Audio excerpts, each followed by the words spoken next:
It started with something small. Almost nothing, really. Just a rectangle of stiff paper on her nightstand. It could have been a receipt, a reminder, one of those motivational quotes she liked to jot down on hotel notepads. I've seen all of that before and never thought twice. But this was different. It was Saturday morning early. That soft, light kind of morning, the kind where the silence still feels like part of the furniture. I was the only one home. Melissa had left at sunrise, claiming she had an all-day strategic planning session across town. I didn't even ask questions. She was in management. Strategy sessions are like their version of a group nap with PowerPoint. So I got up late, padded barefoot into the kitchen, brewed some coffee, then wandered back to the bedroom to grab my phone charger. That's when I noticed the card. It was half hidden under her charger cable, like it had slid out of her bag accidentally. Thick paper. Expensive. Black serif font on a clean, cream background.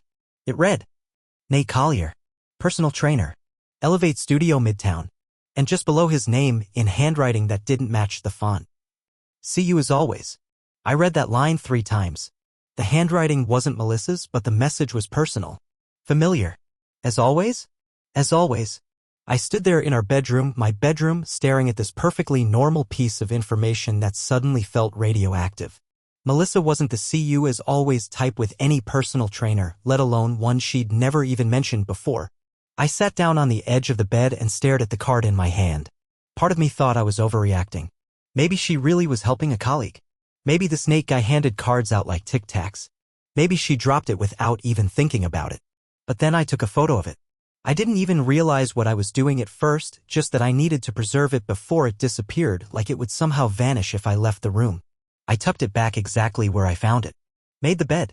Went through the rest of my morning on autopilot. When Melissa came home later that evening, a hair slightly windswept, dressed in one of those fitted blazers that signaled corporate but hot, I played it cool. She dropped her bag on the entryway bench and walked straight to the fridge. How was the session? I asked. She opened a bottle of sparkling water, took a long sip, then said, so boring. All day about KPIs and OKRs and whatever other alphabet soup the new director's obsessed with. She rolled her eyes like we were still on the same side of things. Like she wasn't holding her face a little tighter than normal. I waited a beat. Hey, weird question, I said, trying to sound offhand. There was a business card on your nightstand. Nate Collier? Personal trainer? She didn't even blink. She turned toward the sink, set her water bottle down, and said, oh. Yeah, I meant to toss that. A coworker gave it to me last week. Said he was great for people rehabbing after surgery or something. I thought maybe Uncle Todd could use it? I completely forgot about it. She turned back around and smiled, brief, neat, professional. Oh, I said. Gotcha. I even nodded like I believed her. But something didn't sit right. It wasn't what she said. It was how she said it. Too fast. Too clean. No pauses, no uhs, no backing up to clarify. Melissa was smart, articulate in a way that never felt performative. But that answer? It was textbook. Overprepared. Also, she never mentioned her coworker by name. Or what surgery Todd supposedly needed help recovering from. And Melissa's never been the type to offer fitness advice to anyone. She hates the gym. Has said so out loud for as long as I've known her. And yet, a personal trainer she sees as always? I wanted to ask more. Press her. But there was something in the way she grabbed her laptop bag and said, I'm going to hop into one last call with the Atlanta team, don't wait on me for dinner. The kind of tone that says conversation over. The kind of tone you use when you know a door needs to close before someone sees what's behind it. She retreated into the study and shut the door without looking back. I stood there for a long time in the kitchen, hearing nothing but the low hum of the fridge and the occasional sound of her voice through the wall. She was probably actually on a call. I could hear names, phrases, the kind of language you can't fake, but my focus wasn't on the words. It was on how my gut felt. That's the thing about suspicion, it never starts as full-blown paranoia. It starts quiet. Slow. Like the hum you ignore until it becomes a scream. I wish I could say I confronted her right then. That I demanded the truth and got it. But that's not how it works. Not when you've spent years trusting someone, loving them, building a life together. You don't go from 0 to betrayal. You go from 0 to confusion. Then confusion to doubt. Then from doubt to, eventually, evidence. But that morning was the first crack in the wall. The first ripple in what I thought was a still surface. Because deep down I knew what that card meant. Maybe not the details, but the vibe? The feeling? That low buzz in your chest that tells you something is off even if the facts don't say so yet? Yeah. That buzz was loud enough now that I couldn't ignore it. I spent the rest of the night pretending everything was normal. We ate takeout on the couch. She watched a documentary with me and even laughed at one of my dumb jokes. But I noticed she never really put her phone down. It buzzed, she glanced, then flipped its screen down. She said she was waiting on an update from her team. Sure. Later, when we went to bed, she showered longer than usual. Came out in silk pajamas I hadn't seen in months. Kissed me goodnight with just enough softness to blur the edges of what I'd been thinking all day. But I didn't sleep much. Instead, I stared at the ceiling and played her words back over and over. It was for Uncle Todd. Coworker gave it to me. Meant to toss it. I wanted to believe her. God, I wanted to believe her. But belief, it turns out, doesn't stand a chance once the seed of doubt has been planted. And that night, I realized something I never expected. I didn't trust her. Not fully. Not anymore.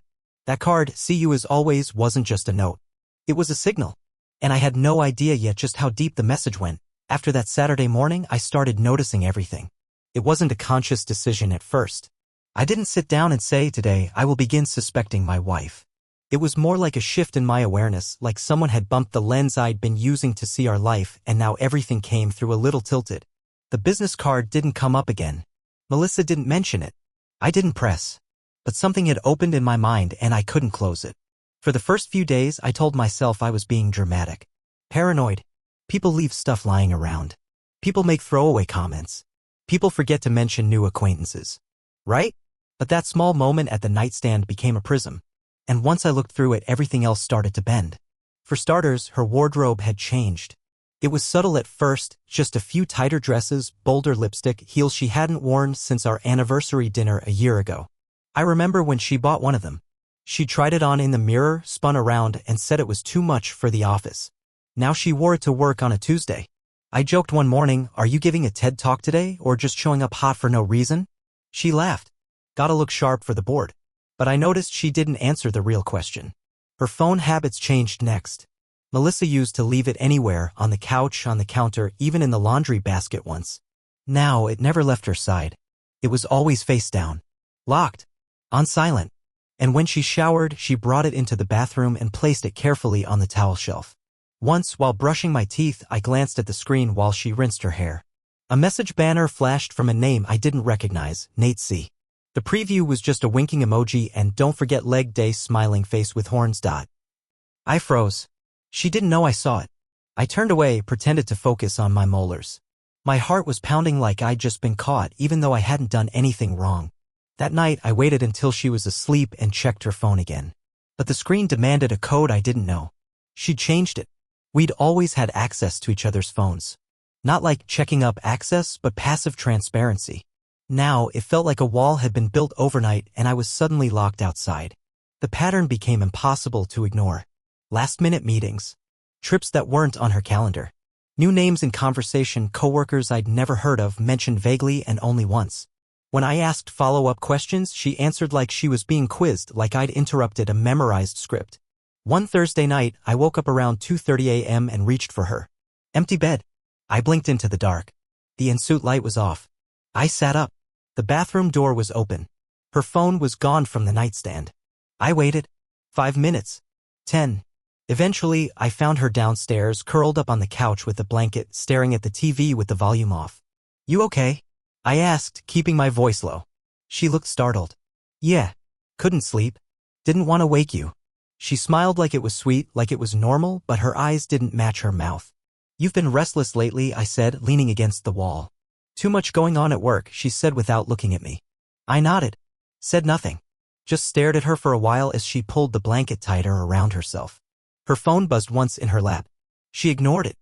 A week later, I found an old photo of us in a drawer taken 3 years ago on a trip to Santa Barbara. She was wearing one of my sweaters, holding a coffee cup, her hair windblown and her smile real. I stared at that version of her for a long time, trying to reconcile it with the woman who now kept secrets behind every glance. I started testing things. I asked about a dinner we had planned weeks ago. She said she was too busy. She promised to reschedule but never did. I mentioned a coworker of mine she used to ask about constantly. "Oh, I forgot about her," she said, waving it off. That same coworker had sent Melissa a birthday card last month.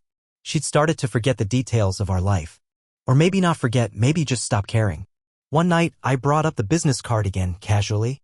Hey, did your uncle ever call that trainer? Nate? She paused mid-bite. Who? That guy Collier. From that studio. Oh. No, I think he already started PT through the hospital. Why? Just wondering. She shrugged. Why do you even remember that? I wanted to say, because I know when I'm being lied to. But instead, I just smiled and said, good memory, I guess. That weekend, she took a spontaneous work trip to Charlotte. Left on a Saturday, came back late Sunday night. She didn't post about it. Didn't bring back a receipt, a keycard, a crumpled boarding pass, nothing. Just stories about a successful pitch and some new leads. Something about the way she recited the names of the clients made me feel like she'd read them off a website moments before walking in the door. I stayed quiet, but my head was spinning. I remembered a lunch we'd had months ago with one of her coworkers, Jenny, I think, who kept referring to the Midtown office. I had asked if Melissa ever worked from there. She'd said no. Jenny must have been confused. Now I wasn't so sure. Then came the yoga mat. Folded in the back seat of her car, still dusty, like it hadn't been used in weeks. Melissa used to roll it out in the living room at least twice a week. She hadn't in over a month. When I brought it up, she said she'd been going to the studio more instead. But there was no gym bag, no new membership paperwork in the mail, no tags on social media. I started connecting dots that weren't supposed to connect. The missed calls. The lingering glances at her phone. The sudden defensive tone when I asked simple questions. The late returns, the abrupt schedule changes, the vague answers about her day. It wasn't one big revelation, it was 100 tiny inconsistencies, each whispering the same thing. Something is wrong. And yet, I still hoped I was imagining it. That my brain was stitching together unrelated details because I was afraid of what they might mean. But even hope has limits. And mine was starting to run out. The truth didn't arrive quietly. It came crashing in loud, undeniable, and public. Melissa and I had driven down to Atlanta for her college reunion. She had been weirdly excited about it, which at first I took as a good sign. Maybe we were getting back to normal, maybe the months of distance were finally wearing off. She kept talking about who would be there, how great it'd be to see old friends, and how she wanted me to finally meet some of the people she'd spent 4 years with. For the first time in a while, it felt like we were on the same page. Or at least the same paragraph. I even remember thinking on the drive down, maybe I've been overthinking things. Maybe things aren't as bad as I feared. But that little voice inside me? The one I'd been ignoring since the day I found the business card? It never shut up. It just got quieter. More patient. We checked into the hotel the Friday evening. Melissa was glowing, smiling more than she had in weeks, buzzing around the room like a teenager getting ready for prom. She laid 3 dresses out on the bed and asked my opinion, which she hadn't done in forever. I picked a soft green one. She picked the red. It clung to her like it was made for her body. I told her she looked beautiful and she gave me a kiss that almost felt real. We arrived at the venue, some upscale rooftop bar downtown. The crowd was loud and energetic, everyone hugging and laughing, catching up on over a decade of missed time. Melissa fit right in. She floated through the room, greeting people like a politician during re-election season. I trailed behind, smiling, shaking hands, sipping on an old-fashioned and pretending I wasn't scanning the room every few seconds. There was a moment, maybe 30 minutes in, where I lost track of her. She'd excused herself to grab a drink and find the girls, and I nodded without really thinking about it. 10 minutes passed. Then 20. I wandered toward the bar, slow and casual, like I was just trying to stretch my legs. The crowd was thinning near the back. Soft lighting, fewer people. There was a quieter lounge tucked into the corner, half hidden behind a curtain of hanging lights. That's where I saw her. She was sitting on a low velvet couch, legs crossed, body angled toward a man in a fitted navy suit. Her hand rested on his arm. They were laughing close, in asterisk mate. Not the kind of closeness you have with a friend. Not after you're married. I stopped moving. She leaned in and touched his knee. He smiled at her like he already knew her body better than I ever had. And when she tucked a piece of hair behind her ear, I saw her lips form the word always. As always. I didn't need to get closer. I didn't need to hear their conversation. I already knew who he was. It was Nate Collier. Same name as the business card. Same name as the text message preview I'd glimpsed in the bathroom mirror. Same man whose name she'd laughed off like he barely existed. And here they were. On display. A friend of Melissa's, someone I vaguely remembered as a bridesmaid from our wedding, appeared beside me.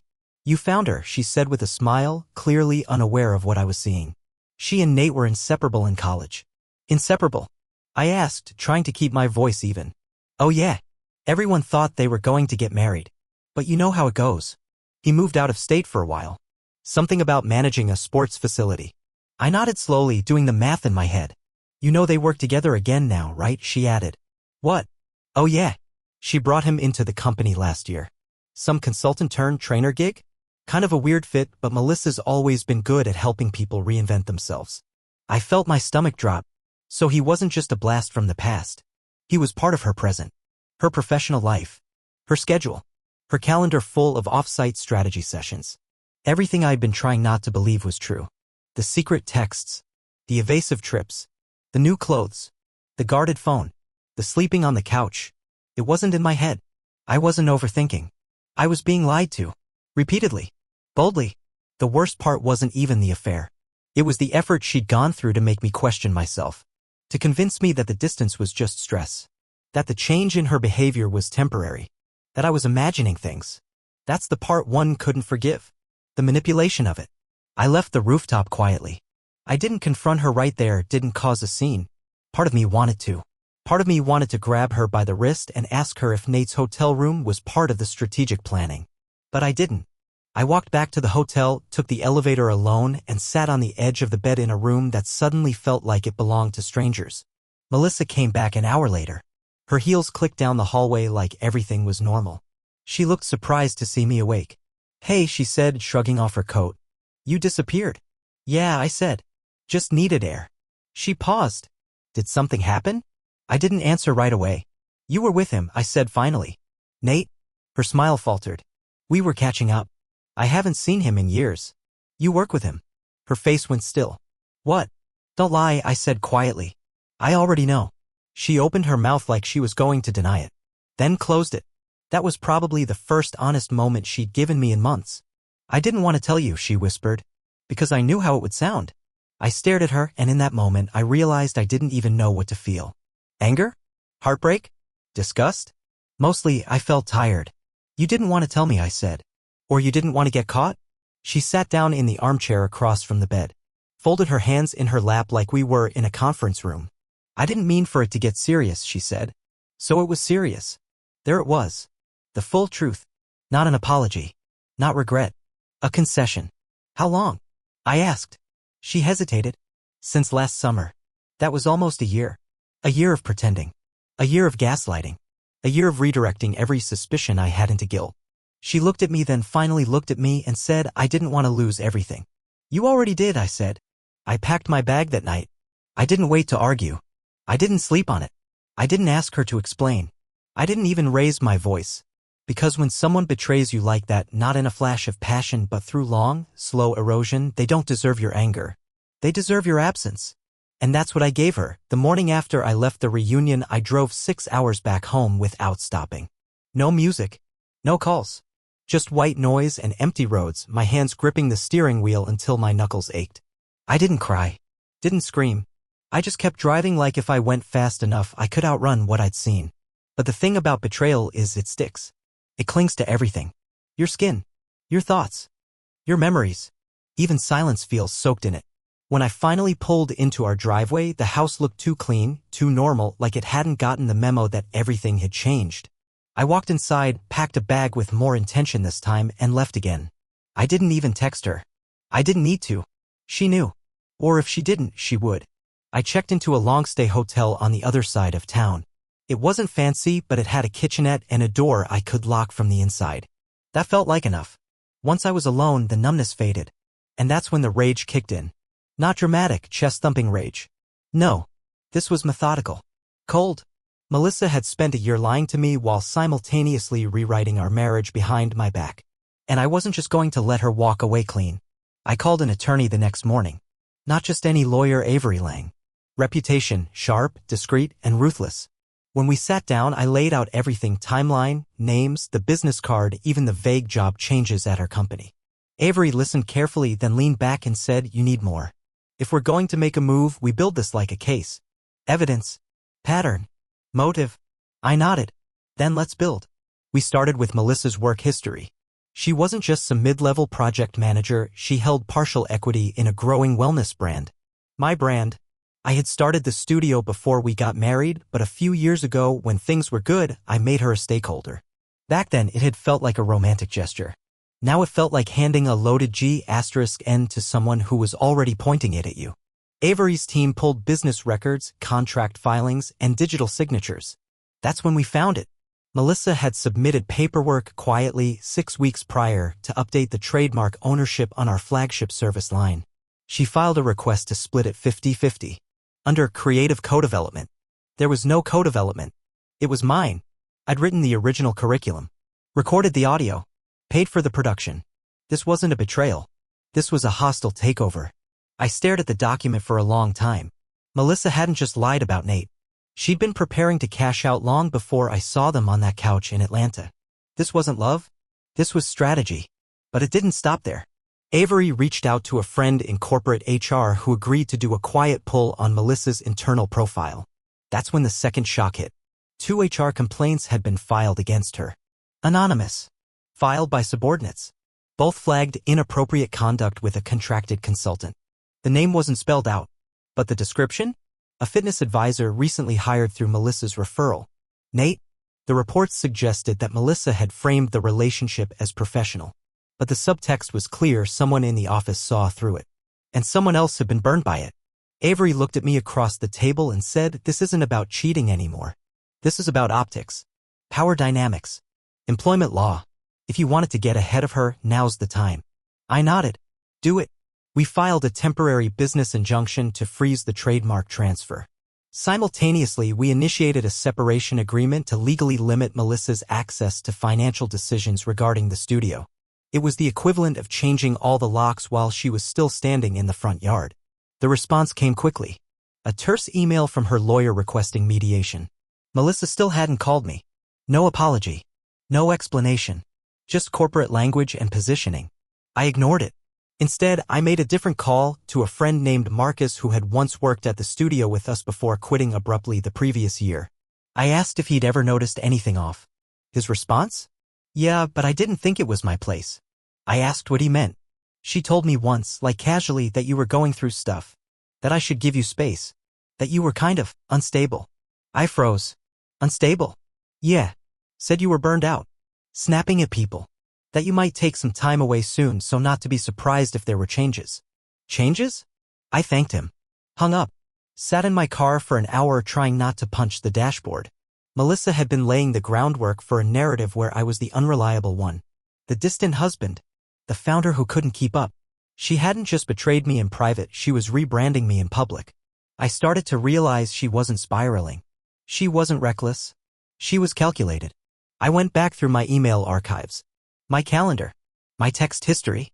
And one night, around 1 a.m., I remembered something that had seemed small at the time. A meeting request Melissa had sent me months ago, subject line, creative planning, reboot strategy. I hadn't attended. I was swamped that week. But she'd asked for access to some early drafts of our workshop curriculum. Said she needed them for an investor preview. I checked the attachments. They were mine. Word for word. Labeled under co-authored. With her name listed first. I felt sick. She had been copying, pasting, building a new origin story, one where I was background and she was visionary. I printed every document. Every screenshot*T. Every email chain. I organized them into folders. And then I sat with it all and asked myself the question I'd been avoiding. Had she ever really loved me? Or had I just been a means to an end? I didn't know the answer. Still don't. But what I did know was this. If Melissa was playing chess, I wasn't going to be the pawn. I was going to be the one who flipped the board. The thing about betrayal is, once you spot one thread, the whole thing starts to unravel. Melissa's affair wasn't just a romantic collapse, it was a system she'd built. Carefully. Deliberately. I used to believe deception was messy, full of slips and contradictions. But what I saw now, it was cleaner than I ever imagined. Slick. Controlled. Until I found Grayson. Grayson used to manage our client onboarding process, quiet guy, sharp as hell, never said much unless it was important. We hadn't spoken in over a year, not since he left the studio abruptly. No farewell lunch. No explanation. Just a polite resignation email and a vanishing act. One night, while sorting through archived email threads, something I'd taken to doing like an amateur detective, I found a buried message from him. Subject line, accounting discrepancies, March follow-up. It was short. Just a few lines asking Melissa to clarify changes to an invoice batch and attached statements he said didn't match our payment system. Melissa's reply was equally brief, handled. No need to dig further.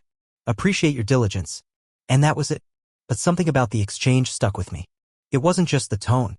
It was the timestamp sent 2 days before his resignation. So I reached out. I found his profile on LinkedIn and sent a message. Hey Grayson, it's Ethan. Any chance you'd be willing to talk about what happened when you left the studio? He responded within the hour. We met at a coffee shop downtown. I hadn't seen him in person since the year before. He looked calmer, like someone who'd been through something ugly and made peace with it. Thanks for meeting, I said, sliding into the booth across from him. He nodded. Honestly, I've been waiting for this. I blinked. What do you mean? Grayson took a deep breath and then dropped the bomb. Melissa asked me to alter internal reports before our Q1 review. Not major stuff on the surface. Just reclassifying a few client charges, adjusting vendor payments. She said it was to simplify the books before presenting to a potential investor. Said you were fine with it. I wasn't, I said immediately. I figured, he replied. That's why I refused. I told her if she wanted changes, they needed your sign-off in writing.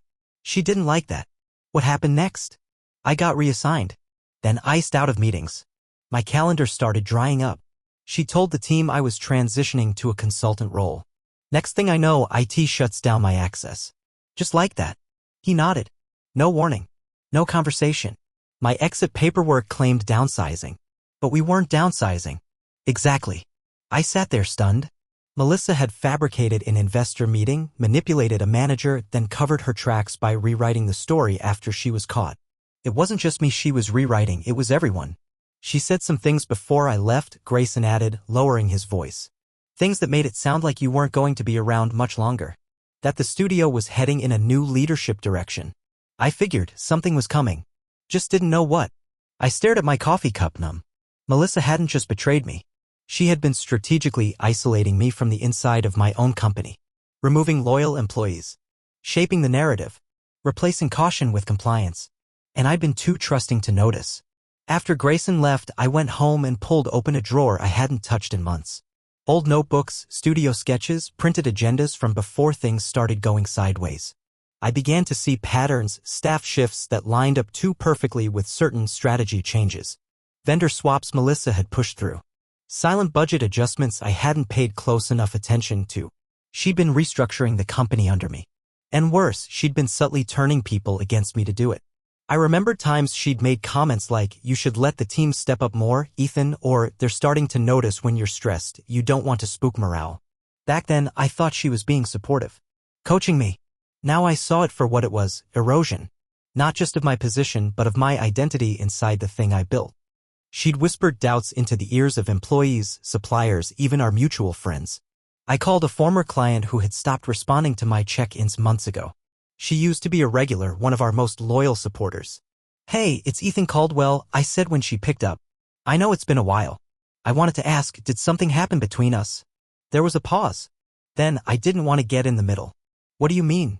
I heard things, she said carefully. Melissa told me you were stepping back for personal reasons. That things were unstable. She said you'd asked not to be contacted. I almost dropped the phone. That was a lie. A bold-faced, untraceable, casual lie. She said I asked to be left alone? She said it was a tough time. I didn't want to pry. I thanked her. Hung up. And just sat there. I realized I hadn't just lost a marriage. I'd lost my reputation. My relationships. My access to my own legacy. And Melissa hadn't needed lawyers to do it. She used implication. Misplaced trust. Quiet rewrites of shared stories. Even my own family had started pulling back recently. My sister canceled a visit last minute and never rescheduled. When I'd asked if something was wrong, she just said, I don't want to add stress right now. Melissa said you needed space. Melissa had said that. Melissa was choosing what people knew about me, how they perceived me. Painting a version of Ethan who was fragile, distracted, maybe even unstable. It wasn't cheating that undid us. Cheating was the final act. The betrayal that made it impossible to keep pretending. But the damage had started long before Nate Collier re-entered the picture. It started when Melissa stopped seeing me as her partner and started treating me like a stepping stone. She'd removed my allies. Disarmed me with false affection. Made me doubt my own instincts. She didn't burn our life to the ground in one explosion. She set tiny fires until there was nothing left but smoke and memory. For the first time, I saw her clearly, not as the woman I married, but as someone who had nized loyalty, turned love into leverage. That night, I pulled out my journal and wrote something I hadn't wanted to admit until now. She didn't cheat to escape. She cheated because she already had. And what's worse, she nearly made me thank her for it.